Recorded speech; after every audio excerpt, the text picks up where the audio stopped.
So, what's up, y'all? Uh,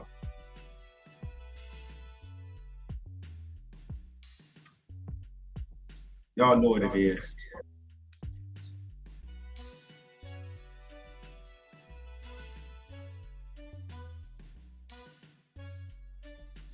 Y'all know exactly what it is. I've been sitting here dealing with this. I just come across this in the news.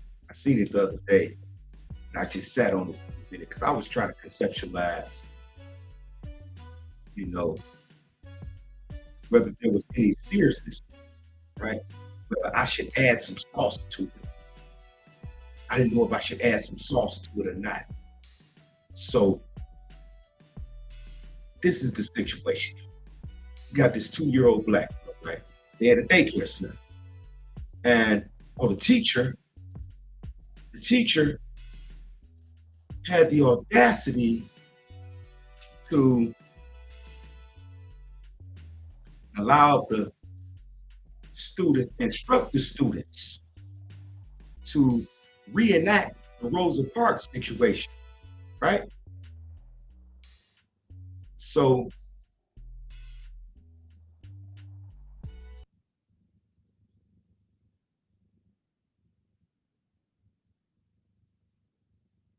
that right there to me, I just got to sit and think about that for a second. Now, here it is, a teacher at a daycare center. We take these off. A teacher at a daycare center, right? She instructs these 2-year-old children, little black girl, little white girl, to reenact the Rosa Parks arrest. We know who Rosa Parks is, right? So the teacher tells them to reenact this arrest. The little white girl cuffs up the little black girl. Then she fingerprints or handprints the little black girl, all under the instruction of the daycare center teacher. As you all know, the school caught backlash from that. Well deserved, because that right there was just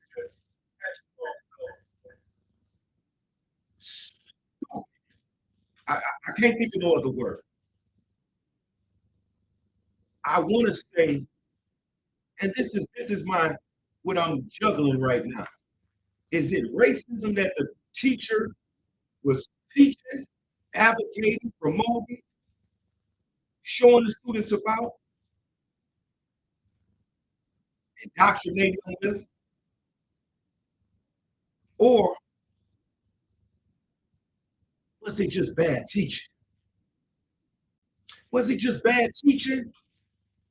Because in my mind, I asked the question, why would the teacher have them reenact such a traumatizing situation in the history of descendants of African people in America? In 1955, the arrest of Sister Rosa Parks. Why would a teacher even have students reenact that? Aren't there other ways that a teacher can teach about that historical incident? Because if it's not another way that the teacher could have taught them, maybe the teacher shouldn't have been a teacher in the first place. Maybe the teacher shouldn't have been a teacher in the first place. And that's the only way that she thought that she could teach those students about such an historical incident. Now, I got another question. I keep questioning. Now, if the shoe is on the other foot,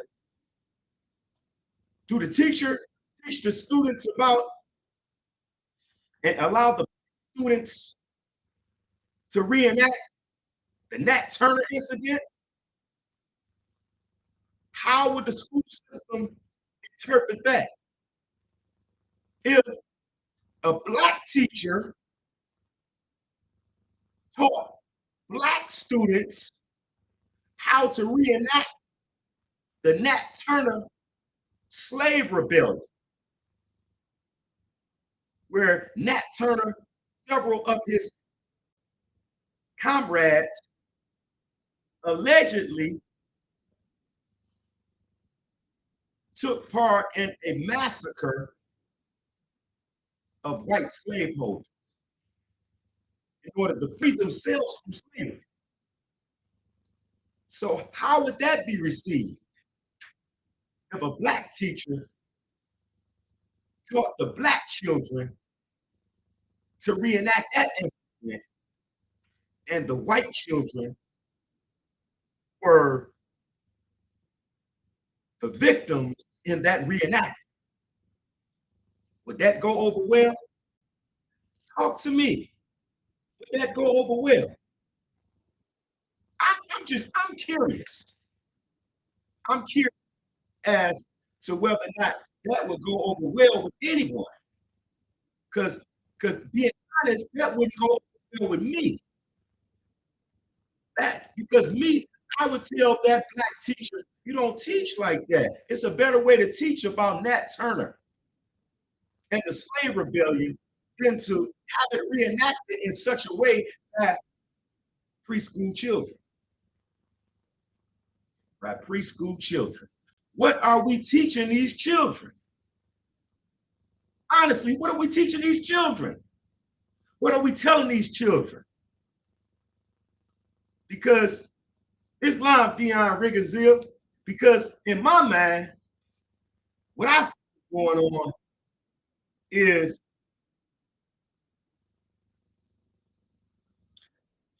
what I see is going on is we have a system in place that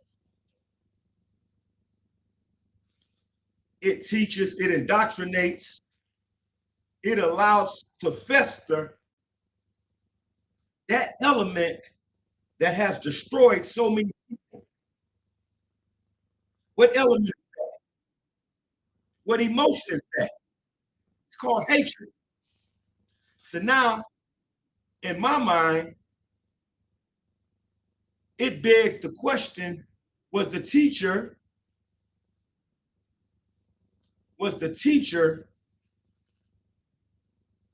advocating hatred?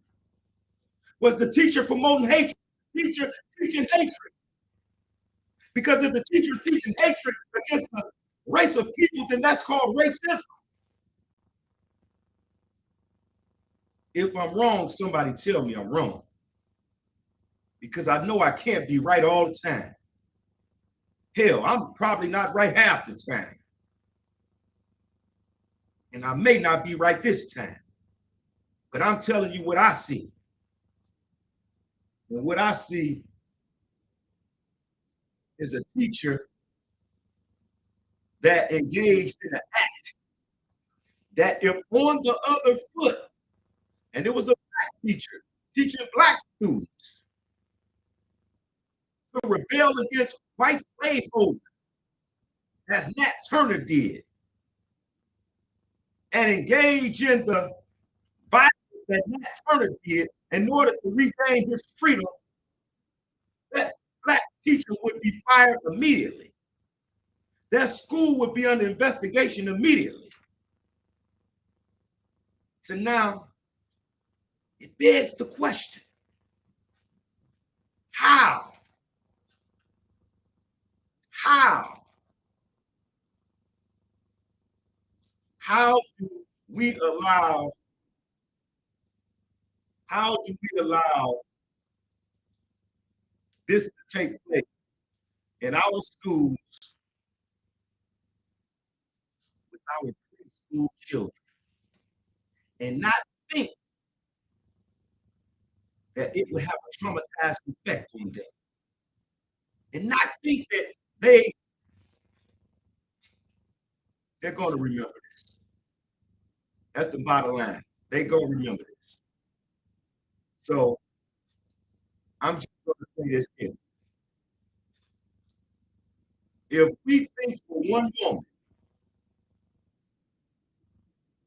what's up, Mark? If we think for one moment, because I'm traumatized by it, I'm just sitting here looking at it. I wasn't even there to see what actually happened. I'm seeing still pictures. I'm reading written words, and I'm traumatized because I can imagine the infantile brain of a child seeing these visuals, and then they gotta grow up and they gotta be looking at that person that looks the opposite skin tone as them, who handcuffed them, and now they see something like that on TV. What is that child gonna think? And now that child grows a couple more years old. Who is that child going to look at as being some superior over him or her? That's what the teacher, that's what the teacher was teaching. Let's see. Man, Marcus want to come in here. That's what the teacher was teaching. So what I'm saying is, that we cannot allow this to go on in our schools. I don't care who it is, whether it's a black teacher, whether it's a white teacher. When you're teaching something like that, you have to be delicate. First of all, that's not even age appropriate teaching. Let me just say that. That's not age appropriate teaching. So to even think that that's age appropriate teaching is to be asinine in your thinking. That you would even fathom the audacity to fix your mind to believe that it's all right for children to reenact such a historical event and not be traumatized. Children absorb information.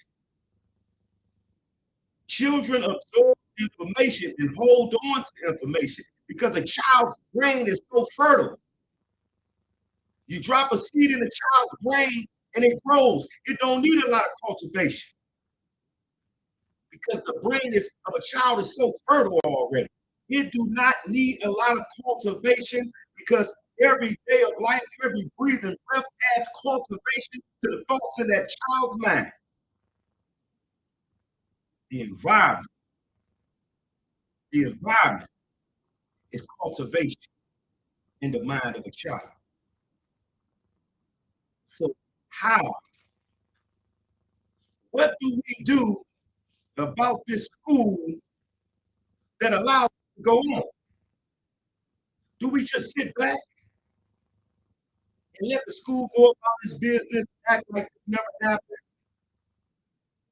There's something in that teacher's mind, something in that teacher's past, something in that teacher's teaching, and something in school procedures allow that teacher to think that they can even instruct children to reenact such a historical trauma. So let's get into it. Talk to me. Again, if I'm wrong, let me know I'm wrong. If I'm looking at it in a bad way, let me know I'm looking at it. If I need to look at it in a different way, let me know that. Because right now, what I'm looking at is a picture. I'm looking at a picture, a still picture, not a moving picture. I can see clearly what I'm looking at. A moving picture you can't always see clearly because sometimes it's a blur. In a still picture that I'm looking at, there is no blur to it. There's a black little girl and there's a white little girl standing behind the black little girl with the black little girl's hands behind her back. And then another picture is a white little girl putting the black little girl's hand in paint, putting it down onto paper like she's fingerprinting the little black girl.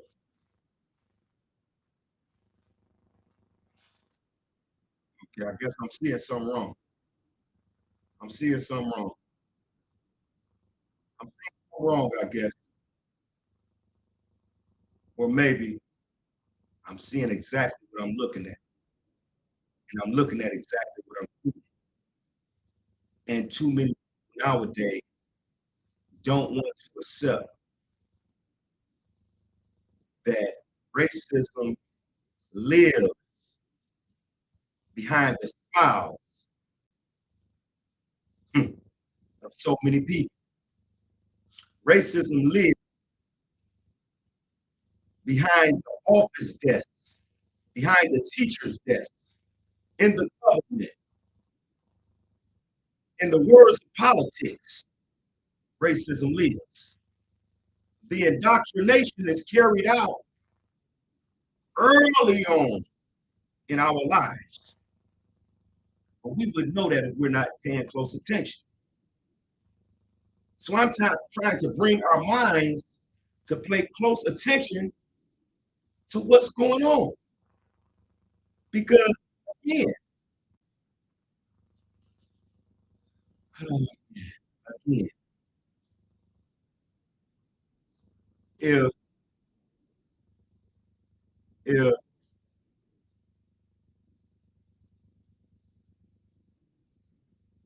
if a black teacher in a preschool, elementary school, middle school, or high school was teaching a class about Nat Turner's rebellion and massacre of white slaveholders, that black school teacher would not be working tomorrow. We already know it'd be some renegades after him before he leave the school building. Some people would take matters in their own hand before he leave the school building. Law enforcement will turn a blind eye before he leave the school building. That's how racism show up. That teacher, as Ben Jackson said, that teacher would be handcuffed. Because sometimes, you know, we make mistakes, not maliciously. Sometimes we make mistakes with good intentions. Even the Bible, and I don't want to get all biblical, but even the Bible says no good deed goes unpunished. You hear that? No good deed goes unpunished.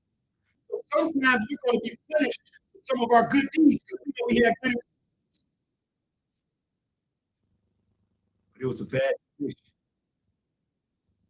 And sometimes people must pay for those bad decisions that we make.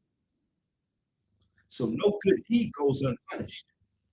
So it doesn't matter if the teacher had great intentions on what she was doing with these.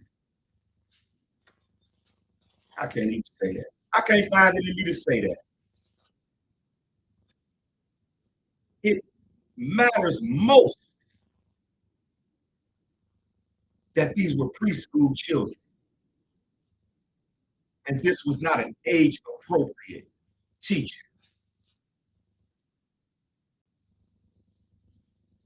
Again, how would the public accept a black teacher teaching the black student how Nat Turner rose up against the slaveholders and massacred them. How would this be received? It would not be received well at all.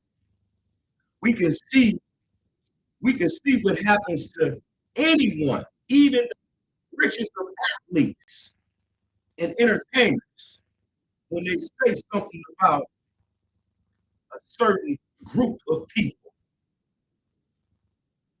They go from being multi-billionaires to back to being millionaires. They go from having contracts and endorsements under the upper yin gang, maybe having just a couple of endorsements that stuck by their side. They go from having big movie roles to being black movie. They go from being some of the greatest and biggest music producers in the world, singers and rappers and actors in the world, being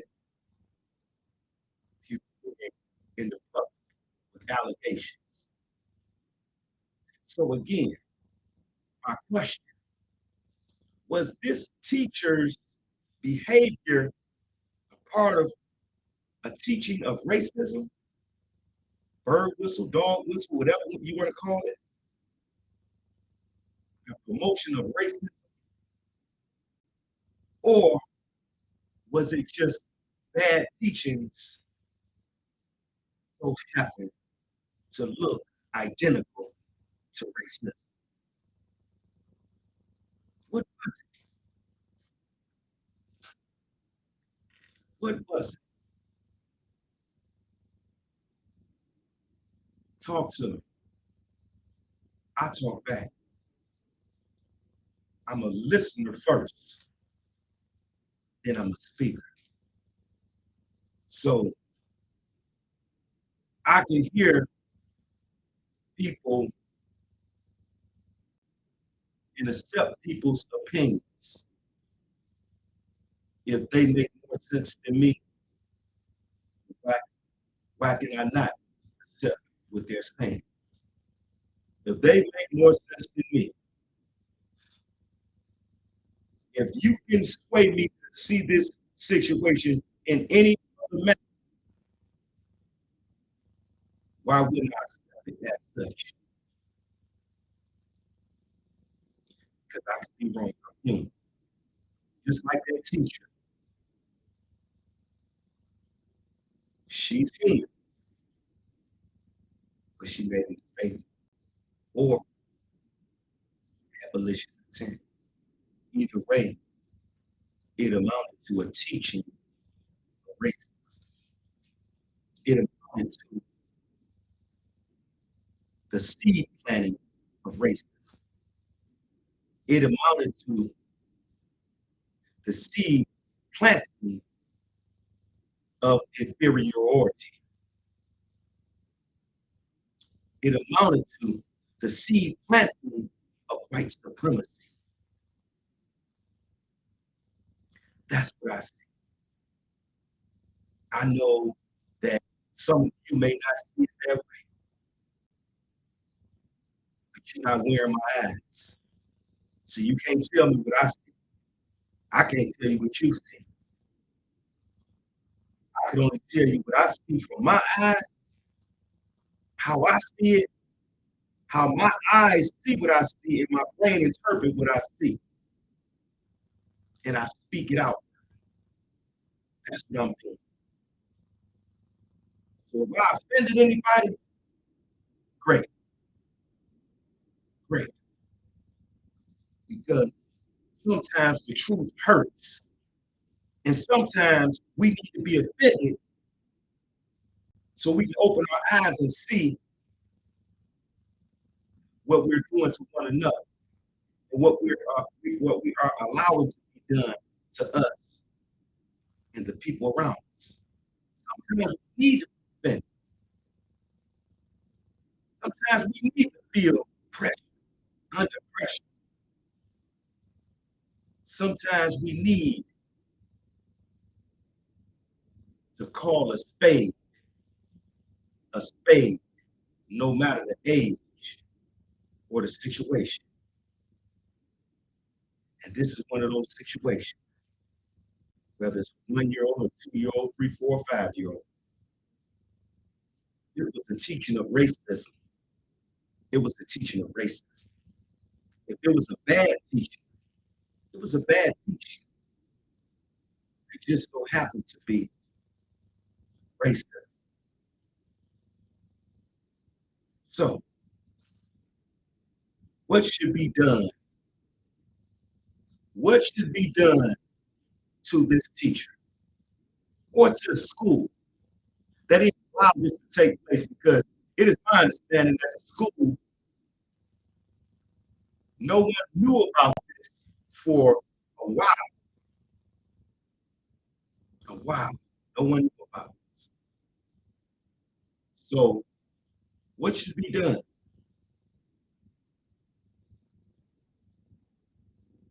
See, I look at it like this here. I'm reading it on the screen right here.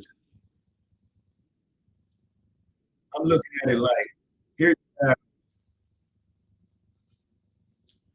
uh, man, it's traumatizing for real. Because I think about myself when I was in the foster home. I think I was 6 or 7.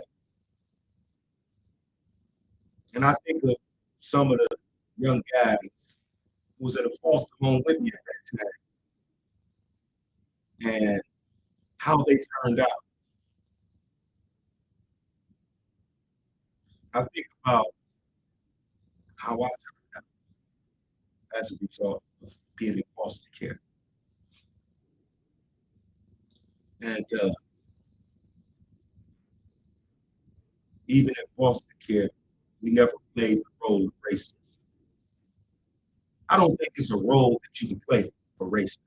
If you're not an actor, actress of age, if there's a storyline, a teaching that you're trying to get across to an audience, it should never be spoken unless it's amongst your family, kitchen table, event, or whatever it is. But this should never be taught to children at such a fertile age. Never. Because it only amounts to degradation, humiliation, and dehumanization of that child who don't even know that they're being treated so unjustly. Don't even know that they're being treated so unjustly.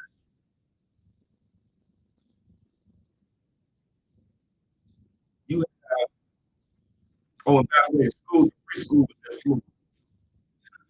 The preschool was in Florida. I forgot that name on that picture. Preschool was in Florida, and y'all know who Florida governor is. Y'all know who Florida governor is. He has not come out and said anything about this. But he's the same governor that says slaves, some slaves benefited from slavery. He is the same governor who said that our history should not be taught in school. Think of that, man. Just think of that. Come on, man. He said our history should not be taught in schools. And he said some slaves benefited from slavery. He got on the news and said this type of stuff. Talked to news reporters and said this type of stuff. Has he come out and spoken against what happened at this preschool yet? Absolutely not. And he's not going to come out. He got his bird whistle. Y'all know what time it is. As I said, racism exists.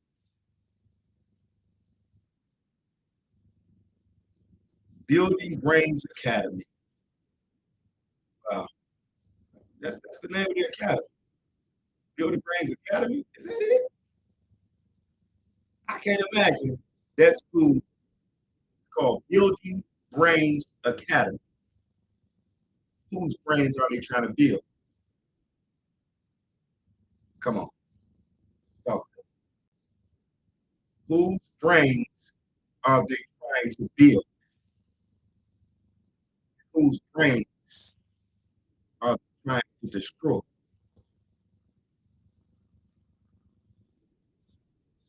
Hmm.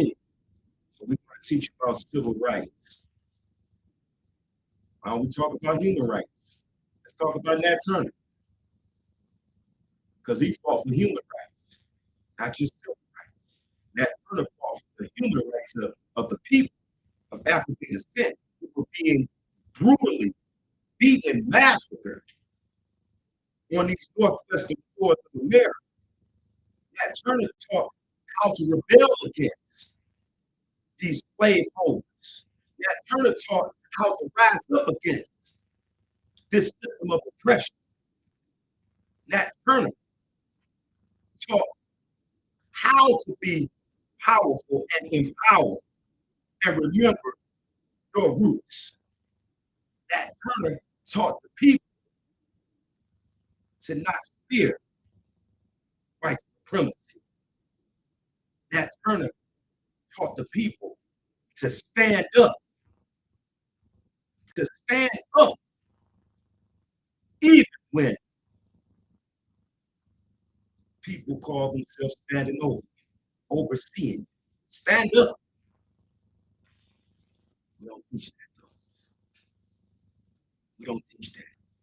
We don't even have teachers that will teach that for many reasons.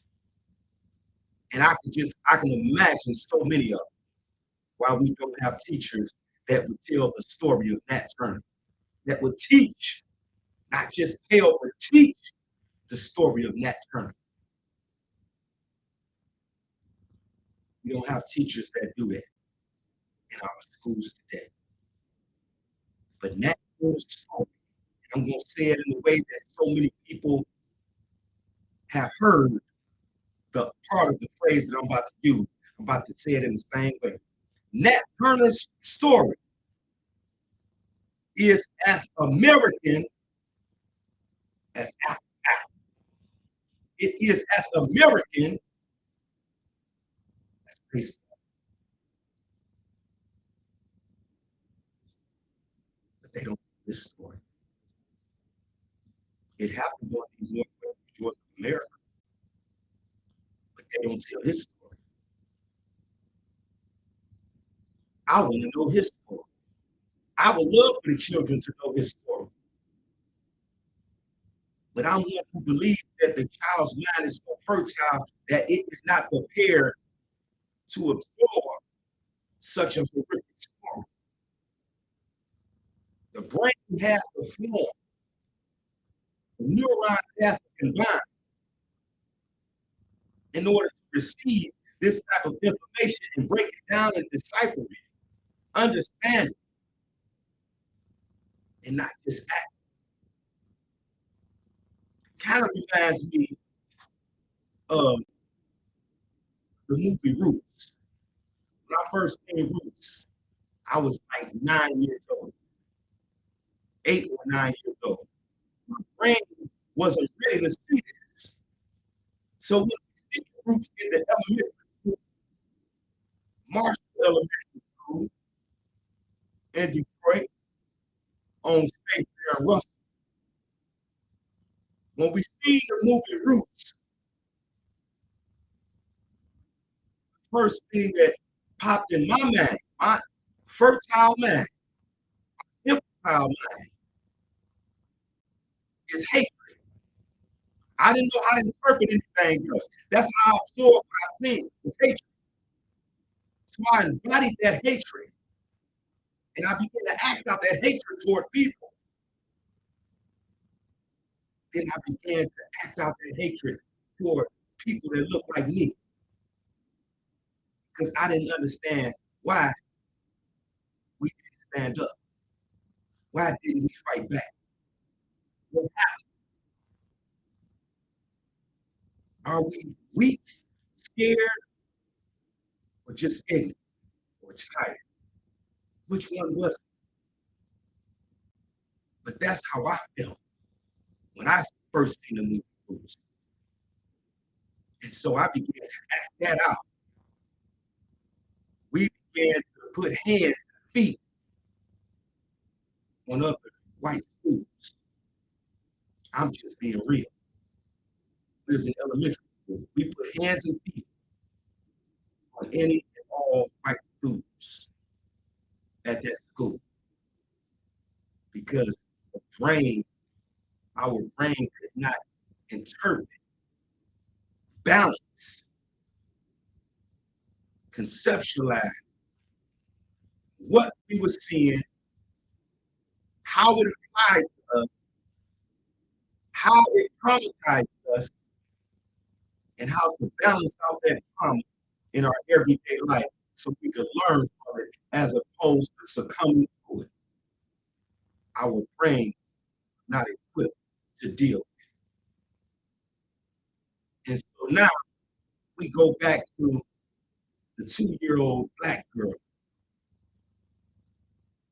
and the 3-year-old white girl who were fed a story, who were fed a script to act out a racist script, a corrupted script, a script that is as American as apple pie, a script that is as American as baseball, the script of racism, the script of white supremacy, the script of inferiority of the black people. Here, these children were fed this script to reenact in the neighborhood. When I was growing up, we would be asked by the teacher, what do you want to be when you grow up? And this was at age 2, 3, 4, 5. What do you want to be? And some of us answered, I never said the police because I always, that's another story I'll tell you about in another time. But I never heard anyone say that they wanted to be a bad guy. The people would all, the young children would always say firemen, police. They were old enough to have absorbed information in their mind, thinking of people in their mind. And this was during a time when there was no internet. There was no, this wasn't a technological age. There was no Call of Duty video games that looked real. There was none of this PSI and all this other stuff. And children in my school say they want to be a police or they want to be a fireman. Me, I guess I am going to tell you. Me, I wanted to be the bad guy. That's all I ever seen was the bad guy. Now, this child, this little white girl, is only seeing on the news that we see every day people with her skin tone arresting and handcuffing people with my skin tone.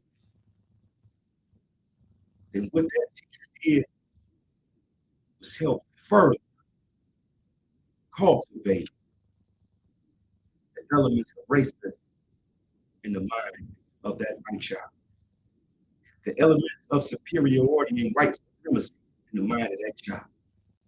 What that teacher did is further cultivate elements of inferiority in the mind of that black child. That's what that teacher did. So again, I'm about to sign off. I'm about to sign off only for a short while because y'all know I be back. I don't play. And like some to be straight up and be true. I like to call a spade a spade. You know, it's like too many people nowadays don't want to be straight up. They just tell the truth about it. They don't want to say what they see in that situation because for whatever reason they don't want to say it often. It is because they are part of what they see, and so they don't call what they see a spade or corruption, racism. They don't want to call it that. Kind of like the governor in Florida said some slaves benefited from slavery. How can you say something so asinine unless that's how the bird called? How can you talk about not teaching Black history in public schools unless that's bird? How can he not come out and speak out against this preschool reenactment of the Rosa Parks arrest unless that was bird? With that, y'all, I'm gonna close and I'm gonna say peace and love to those who hear the sound of my voice and those who cannot hear the sound of my voice. I'm gonna say pass along the message because someone needs to be inspired, and I ask that everyone subscribe to my podcast, which is called The Great Minds Project 5.0. Spotify and all the podcast channels. That's The Great Minds Project 5.0. Again, Great Minds Project 5.0. Subscribe to my YouTube channel as well, which is the Great Minds Project 5.0. I hope to see you all soon and hope that I can get some people to interact with me on my shows and stuff like that. Peace and love.